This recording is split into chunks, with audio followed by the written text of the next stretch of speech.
Bom, pessoal, como vocês puderam perceber, tem muita informação, muito conteúdo bacana aqui trazido pelo Rino, né? E uma das coisas que a gente falou aqui nessa primeira parte, Rino, foi essa coisa de trazer um pouco desse mundo todo para a nossa realidade. Quando a gente fala da nossa realidade, a gente lembra do mundo da cobrança. Hoje eu arrisco dizer que a nossa empresa, a Inover, é talvez uma das mais bem preparadas empresas nacionais para desempenhar e atuar no segmento de recuperação de créditos. E acredito que nós vamos muito em breve chegar no topo dessa lista, né, Rino?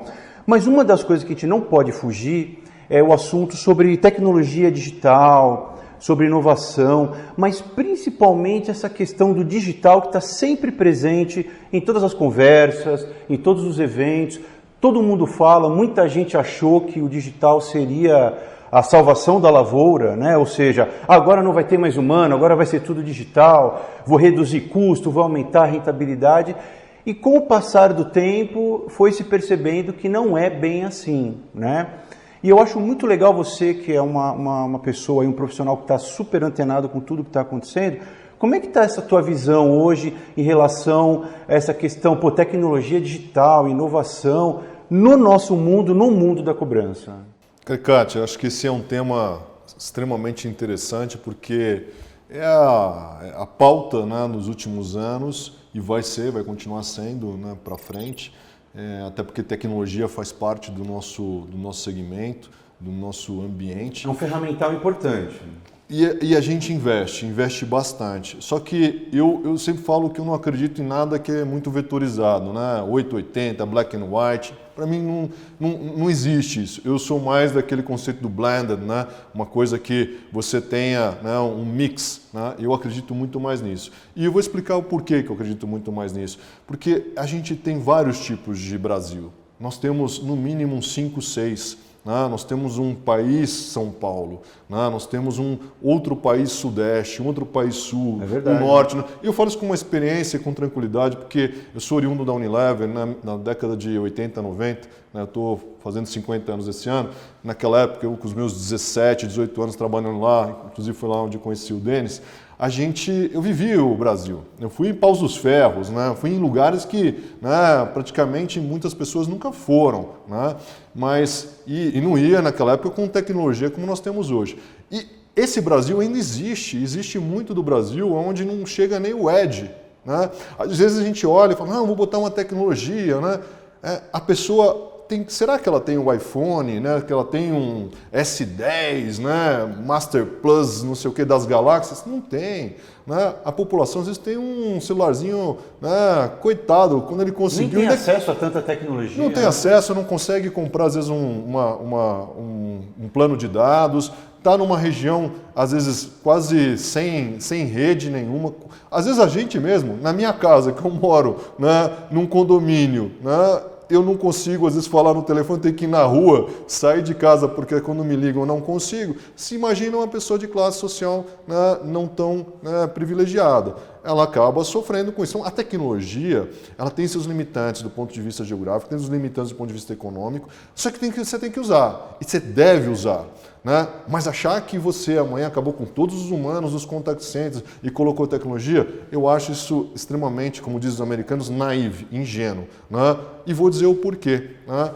No final das contas, quando o cara é inadimplente, se o Caricati estiver inadimplente e é um brasileiro, né? O Rino estiver inadimplente, ele for um europeu, ou for um asiático, não importa, ninguém acorda de manhã com vontade de pagar alguém. É verdade. Ninguém, né? Nem parente. Você já emprestou dinheiro para parente, Caricati? Exatamente. Cara, eu já emprestei. É complicado. Quando você pensa que a pessoa vai te pagar, ela não te paga, você encontra ela no churrasco, ela faz aquela cara de paisagem, aí você fica, caraca, não falou nada de me pagar. Isso acontece todo dia. A tecnologia em contact center, ela está cada vez mais avançada. Quando a gente fala de serviço de atendimento ao cliente ou uma venda, que você está com predisposição a alguma coisa, você quer aquilo ali, putz, você se vira com um robô, mas não necessariamente todo mundo gosta desse tipo de atendimento. mas já é mais agradável. Agora, o inadimplente, exceto aquele que realmente teve uma falha, todos podem ter uma falha. Vou dar um exemplo. Final do ano, esqueci de pagar a conta de água. O que aconteceu? Sabesp, pá, cortou. Como eu descobri, eu estava aqui nessa sala, minha mulher, pé da vida, me ligando porque não tinha água em casa. Eu falei, caraca, eu não paguei a conta de água. Com certeza, se a tecnologia tivesse um robô me ligado, falado, olha, vai, sua conta de água não foi paga, eu fizesse um preventivo, e você vai ter ela cortada, eu pagava automático ali no celular. Né? Por quê? Porque não foi por uma má intenção. Foi por uma falha. E isso acontece. Nós vamos ter vários tipos de perfis de inadimplentes. Nem todo mundo, né, é malandro na inadimplência. Nem todo mundo é o famoso devedor profissional. Exato, né? Mas tem o devedor profissional. Então, a gente tem que saber como usar as tecnologias. Usar elas na régua, no momento certo. Então, temos que usar a tecnologia dos robôs? Sim. Né? Em que momento? Talvez numa parte, né? Num preventivo, né? Em algum tipo de cluster específico de clientes que são mais tecnológicos, né? Que não estão, né, propensos a essa malandragem. Né? Mas você também tem pessoas de idade. Quando eu estive lá em Israel, uma das coisas que a gente notou que muitas dessas startups estão focadas nos millennials. O que é o millennial? Essa garotada nova. Só que eles não atingem o pessoal de idade. Aí você perguntava, mas vem cá, e o pessoal de 60, 65, 70 anos? Ah, não, esse aí tem um outro banco. Pô, mas onde está o dinheiro? Está no milênio ou está no outro banco? Então, só que você não pode nem ir para um lado ou renegar o outro. Você tem que atender a todos, pegar aquela pirâmide e fazer com que ela seja inteiramente atendida. E aí tem uma outra coisa, Caricati. Como usar a tecnologia? Você desenvolver a sua tecnologia ou você ir ao mercado e comprar tecnologia? Não, né? bem falado. Até, se você me permite, fazer um adendo aí na tua explicação, a gente percebe que ainda continua uma movimentação muito forte no mercado, de muitas empresas que, poxa, de repente uma empresa que é genuinamente de cobrança, mas acaba querendo se transformar numa desenvolvedora de tecnologia. Aí eu te pergunto, como é que esse cara consegue ser especialista em cobrança, mas ele quer também ser especialista em tecnologia? Em determinados momentos, inclusive, essa conta ela não fecha, né, Rino? Como é que você vê isso? Então, assim, eu respeito os empresários que apostam no seu desenvolvimento interno. Apesar de eu não ser adepto a esse modelo. Eu acredito numa outra métrica. Eu acredito sempre que em foco. Né? Como diria o Steve Jobs, diga não para bons negócios, foco. Né? Então, quando a gente foca, o nosso negócio tem que ter inteligência na cobrança, ser um melhor estrategista na área de cobrança, saber como abordar, como montar as suas réguas de abordagem, como você aumentar as suas conversões. Para isso, você vai poder usar a tecnologia A, a B, a C, a D, a E. Tem que ser como se estivesse entrando na farmácia, como diz os americanos, OTC, né, over the counter, né, que você compra um remédio ali sem precisar de prescrição. Hoje a tecnologia está acessível. Antigamente, só alguns podiam comprar uma vaia, podiam comprar alguns tipos de tecnologia. Hoje não. Você tem acesso a tecnologias de ponta, né, a preços acessíveis. Então todos. Então vamos lá, isso nivelou todo mundo. Né? À medida que você fala, não, eu vou desenvolver, o que acontece? Você precisa só ter uma consciência que hoje o desenvolvimento ele é global. Então, você pode estar pensando em contratar os melhores profissionais no Brasil, e existem muitos, não sei se as pessoas sabem, mas a Paraíba é um dos maiores polos de desenvolvimento de tecnologia no Brasil. Né? Assim como tem o Vale do Silício, a Paraíba é um deles. Os pardaizinhos, né, que tem, pegam as chapas nossas e a gente sofre com as multas de velocidade, que o nosso presidente não gosta muito desse modelo, né, da indústria da multa, foi desenvolvido em Fortaleza. Então a gente tem grandes mentes no Brasil nessa área. Porém, o mundo hoje, né, hoje você tem indiano, chinês, russo, israelense, americano, paquistanês, desenvolvendo. Como que você vai, se você não tiver foco? Esses caras têm foco, eles estão o dia inteiro, né, pensando em novos algoritmos, em novas linguagens de programação.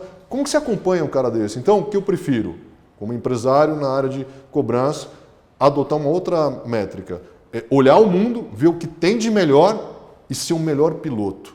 Né? Eu quero ser o Ayrton Senna, né, e não quero me preocupar como que faz aquele motor. Eu preciso passar informações para aqueles caras que desenvolvem motor para poder potencializar para o meu uso. Mas é assim que a gente pensa, né? Respeito quem desenvolve, mas a nossa visão é diferente, porque dessa forma a gente acelera e foca no quê? Retorno da cobrança para o meu cliente que me contrata, porque ele quer, para cada carteira dele de X reais, né, mais reais revertidos, né, sendo cobrados. É assim que a gente pensa. E não ficar pensando em projetos, né? Aí eu teria que começar a transformar minha empresa numa empresa realmente, né, e começar a ser um desenvolvedor, né? Estilo Vale do Silício. Perde o sentido da empresa. Então, né? eu prefiro ter foco. É assim que a gente pensa. E, de novo, eu acho que tecnologia a gente usa, nós temos uma área fortíssima aqui dentro, trouxemos recursos, capitais intelectuais diferenciados, investimos inclusive com o pessoal do ITA recentemente para reformular e rever todos os nossos processos, remodelar o nosso banco de dados, o nosso DBM, né? Para que eu sempre falo, não adianta nada, às vezes as pessoas falam BI, todo mundo sabe, BI, Business Intelligence, quantos BI você já viu? Centenas, né? Não, os dashboards, né? Gauges para cá, KPI para lá, tal. Mas o que acontece? Não serve para nada às vezes. Porque é o seguinte, o que você tem que ter? BI nada mais é do que um extrator de dados. Ele pega dados, transforma em informações. Só que essas informações têm que ser informações relevantes, porque informação per si não serve para nada. Só que também não adianta nada ter informação relevante e não ter alguém que analisa a informação e toma a decisão em cima para mudar o resultado. Perfeito. Caso contrário, não movimenta, né, o PDCA para gerar resultado positivo em função, no final todo mundo quer ver o resultado no bottom line. Nenhuma empresa sobrevive só de premiações. Ela sobrevive, assim como qualquer outra, né, de resultado. Então, um negocinho, uma siglinha simples, EBITDA. Né? Isso aí. O investidor, né, o empresário, ele põe R$1 na empresa dele, esse R$1 tem que dar resultado igual ou melhor que na bolsa. Simples assim. Em alguns momentos você não vai ter, você está investindo, mas em algum momento naquele teu plano de negócio precisa rentabilizar. E aí, Caricate, sabe o que acontece? Você começa a ver falarem do Uber, falarem da WeWork. A WeWork é uma empresa, né, de startups, né, que o valuation dela é 45 bi de dólar. Quando foi fazer o listing na bolsa, o que aconteceu? Metade. Mas quem está certo? É o mercado ou é o fundo? Pô, lógico que tem que dar resultado. Porque em algum momento, esse discurso só, estamos investindo, prejuízo. O Uber deu 5 bi de prejuízo no trimestre, de dólar. Né? É muita coisa. Né? Então, assim, é muita coisa. A gente precisa ficar atento. O mundo, né, eu sempre falo, quando vetoriza muito, o pessoal vai na modinha, né, pensa que é mais complexo. Você tem que unir essa nova geração com os old fashions, os caras mais jurássicos que nem nós, né, cabelos brancos e tal, mas que realmente olham o business de uma forma que ela é, que eu diria assim, blended. Né? Essa conjunção entre o passado, o presente e o futuro. E é assim que a gente pensa em tecnologia. Beleza? Muito bacana aí da gente aproveitar um pouco desse conhecimento do Rino e toda essa visão mais abrangente da coisa. E até como um testemunho meu, eu estou aqui no grupo Winover desde o início do ano, desde janeiro, e eu posso, como testemunha, comprovar tudo o que vem sendo feito. Né? Então, toda essa questão da tecnologia, da inteligência, do capital intelectual diferenciado, e isso se traduz em duas coisas que são importantíssimas, né, Rino? Resultado e qualidade. Exato.